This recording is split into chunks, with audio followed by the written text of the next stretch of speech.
ఉండవల్లి గుహలండి. బయట నుంచి చూస్తే ఇలా ఉంటుంది. ఇంకా లోపలికి ఎంటర్ అవుతామా. ఈ గుహలు విజయవాడ నుంచి సుమారు 6 నుంచి 8 కిలోమీటర్లు, అదే గుంటూరు నుంచి అయితే 30 కిలోమీటర్ల దూరంలో ఉంటుంది. టైమింగ్స్ మార్నింగ్ 9 to ఈవినింగ్ 6 వరకు అయితే ఉంటుంది. బస్సు కానీ ఆటో కానీ సౌకర్యం ఉంటుంది. బట్ ఓన్ వెహికల్ అయితే ఇంకా బెటర్. మా చిన్నప్పుడు వనభోజనాలకి ఎప్పుడైనా రావాలి అనిపించినప్పుడు మా గర్ల్స్ గ్యాంగ్ మొత్తం వచ్చేటోళ్ళం. ఆ రోజులే బాగుండేవి. ఇప్పుడు no ticket, only enter. Present అయితే మన ఇండియన్ విజిటర్స్ కి అయితే పర్ పర్సన్ కి 20 to 25 రూపీస్. అదే చిన్నపిల్లలకి అయితే అప్రాక్సిమేట్లీ 10 రూపీస్ అలా తీసుకుంటున్నారు. అదే ఫారిన్ విజిటర్స్ అయితే పర్ పర్సన్ కి 250 to 300 పడుతుంది.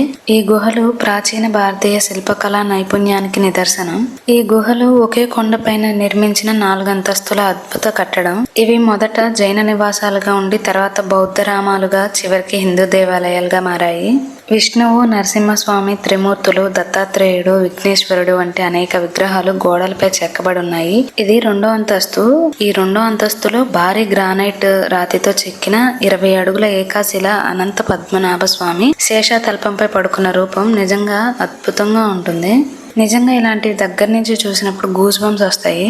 ఇవి అజంతా, ఎల్లోరా తరహాలో రాక్ కట్ శైలిలో గుప్త సామ్రాజ్య నిర్మాణ శైలిని పోలి ఉంటాయి. ఫస్ట్ ఫ్లోర్ లో అంతగా ఏముండదు. సెకండ్ ఫ్లోర్ లో అయితే చాలా బాగుంటుంది. కృష్ణా నది ఒడ్డున ఉంటుంది కదా, వ్యూ అయితే చాలా బాగుంటుంది.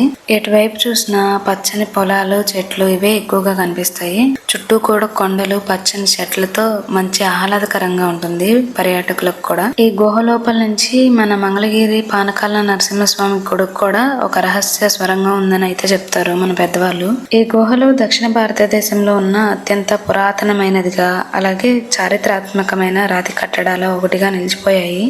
అక్టోబర్ నుంచి ఫిబ్రవరి వరకు అయితే చలికాలం కదా, వాతావరణం కూడా చాలా బాగుంటుంది. ఎక్కువసేపు కూడా ఉండడానికి వీలుంటుంది. మన పిల్లలకి, మన ముందు ఉన్న జనరేషన్ వాళ్ళకు కూడా ఇలాంటివి చూపిస్తూ ఉండాలి. ఇలాంటివి చూపించినప్పుడే వాళ్ళకు కూడా కొంత అర్థమవుతుంది. ఇంతకు ముందలైతే ఎక్కువగా వచ్చేవాళ్ళు కాదు, ఇప్పుడైతే చాలా మంది వస్తున్నారు చూడడానికి. మేము చదువుకునే టైంలో స్వచ్ఛ భారత్ మీద అవేర్నెస్ పెంచడానికి స్కూల్లో ఒక ఎగ్జామ్ అనేది కండక్ట్ చేశారు.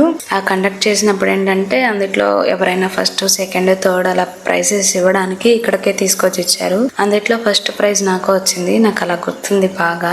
ఈ ఒక్క మెమొరీ అనే కాదు కానీ చాలా అంటే చాలా ఉన్నాయి. ఫ్రెండ్స్ తో వన భోజనాలకు కానీ, లేదన్నా ఎప్పుడైనా సరే రావాలనిపించినప్పుడు కానీ బాగా వచ్చేవాళ్ళం. అప్పుడైతే ఇంత డెవలప్మెంట్ అనేది లేదు. ప్రెసెంట్ అయితే చాలా నీట్ గా, క్లీన్ గా ఉంది. మనం చనిపోతూ డబ్బు కానీ, బంగారం కానీ, ఆస్తులు కానీ ఏమీ తీసుకెళ్ళము, ఇలాంటి మెమోరీస్ తప్ప. చూడాల్సిన టైంలో చూస్తేనే అన్ని బాగుంటాయి.